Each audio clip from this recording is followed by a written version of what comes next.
긴급 속보. KF-21 전투기 세계 최초 특허.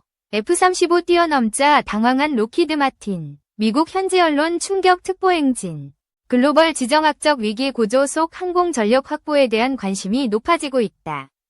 동아시아 역시 한국과 중국, 일본 3국 간 공중전 5세 전투기 확보 경쟁이 치열하다. 현재까지 정황은 5세대 전투기를 자체 개발해 실전 배치한 중국이 수적 우위를 확보한 모습이다. 이에 맞서 한국과 일본은 F-22와 함께 세계 최고 수준의 5세대 전투기로 평가받는 F-35를 꾸준히 도입. 중국 위협에 대응 중이다. 한국은 4.5세대 전투기 자체 생산을 조만간 마무리 짓고 5세대 전투기 개발에도 착수할 예정이다. 전투기는 공군 전력의 핵심으로 거론된다. 적국과 대치한 상황에서 공중전 우세를 가져올 수 있는 수단이기에 전투기 전력에서 밀릴 경우 여타 항공 전력 또한 무용지물이 될 수 있다. 또한 전투기는 세대 구분에 따라 전투력에서 월등한 차이를 보여준다.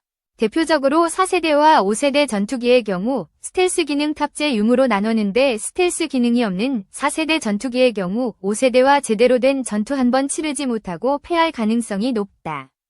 이에 전 세계 각국은 최신의 5세대 전투기 개발 및 도입을 위해 노력 중이며 최근 들어선 무인 기능이 탑재된 6세대 전투기 개발까지 이뤄지고 있다. 한중일 3국 또한 동아시아 위기 상황에 대비코자 최신의 전투기 전력 확보에 경쟁해 오고 있다. 그리고 최근 정황은 경제 규모 확대에 따른 군비 지출이 크게 늘어난 중국이 공군 전력에서도 다소 앞서 있는 상황이다. 특히 미국에 이어 세계 두 번째로 자체 개발한 5세대 전투기를 실전 배치한 상태다. 이에 맞서 한국은 4.5세대 전투기 자체 개발을 거의 마무리한 상태며 5세대 전투기는 미국에서 제작된 세계 최고 수준의 F-35를 순차 도입 중이다. 일본 역시 F-35를 우리보다 먼저 도입해 실전 배치한 상태다. 자체 개발에 박차 가하는 한국. 한국은 전투기 394대를 보유하고 있다. 이는 동아시아 3국 중 중국 다음으로 많은 숫자다. 다만 우리나라의 경우 아직 F4 팬텀 전투기 등 노후 기종이 남아있어 이 기종이 퇴역할 경우 보유한 전투기 숫자는 줄어들 것으로 전망되고 있다. 한국은 1981년 1차 피스 브릿지 사업으로 F-16C, D블록 32분의 30, 40대를 1986년부터 도입했으며 현재 총 165기의 F-16 계열을 운용하고 있다. 이는 F-16 세계 6위의 보유량으로 알려져 있다. 또한 우리 공군은 2000년대 중반부터 4세대 전투기 중 가장 앞선다 평가받는 F-15를 도입. 현재 59기를 보유하고 있다. 그로 인해 한국의 공군 전력은 중국과 일본의 5세대 전투기 도입 전까지 이들 두 국가를 압도하는 수준이란 평가를 듣기도 했다. 현재 대한민국 공군의 5세대 스텔스 다목적 전투기 F-35A를 순차 도입 중이다. 당초 우리 공군은 F-35A를 40대 도입했으나 서산기지에서 버드 스트라이크로 인한 동체 착륙 사고가 발생해 보유 대수가 39대로 줄었다. 향후 우리 공군은 F-35A를 2028년까지 20대 추가 도입할 계획이다. 한국은 전투기 자체 개발에도 속도를 내고 있다. 그리고 최근 노후화된 F4 팬텀 II와 KF5 제공후 등을 대체할 목적으로 자체적으로 KF-21 보람의 생산을 시작했다.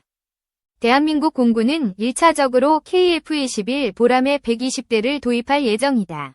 블록 1에서 2024년부터 오는 2028년까지 40대를 양산해 공군에 실전 배치하며 블록 2는 오는 2029년부터 2032년까지 양산을 시작해 공군의 KF-21 80대가 실전 배치된다. 아울러 한국은 KF-21을 개량한 6세대 전투기 개발 또한 검토 중이다. 이는 사우디아라비아 제안으로 시작된 사업이다.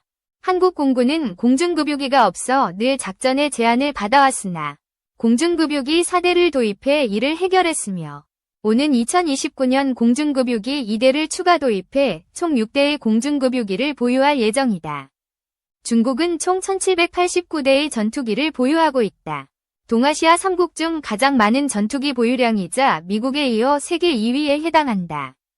중국은 이미 5세대 전투기인 J-20도 150대 보유하고 있다. 중국은 J-20을 지난 2010년 공개했으며 2017년부터 실전 배치했다. 5세대 전투기 실전 배치 또한 미국에 이어 중국이 세계 두 번째에 해당한다. 아울러 중국은 미국의 예상을 깨고 약 10년이나 앞당겨 5세대 전투기를 실전 배치했다. 여기에 멈추지 않고 중국은 J-31이라는 5세대 전투기를 추가 개발하고 있다. J-31은 지난 2012년 첫 비행에 성공한 것으로도 알려져 있다. 중국 공군은 4.5세대 전투기 또한 약 274대 보유 중이다.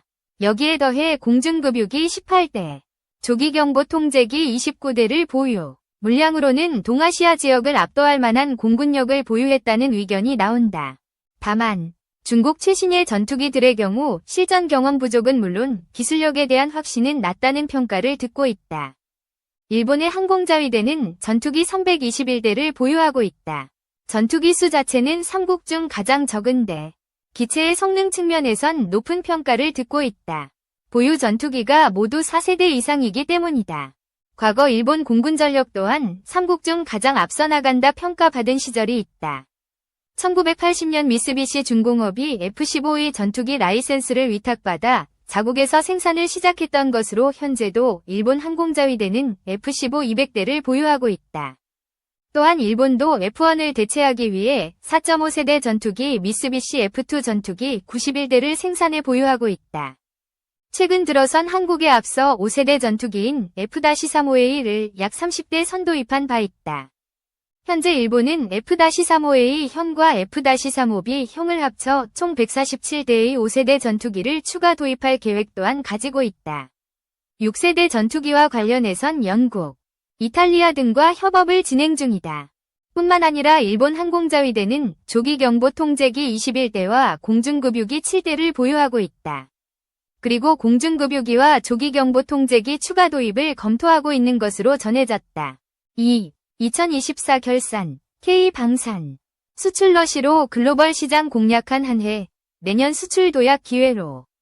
2024년 대한민국 방위산업, K방산, 은 글로벌 시장에서 주목받는 한 해를 보냈다.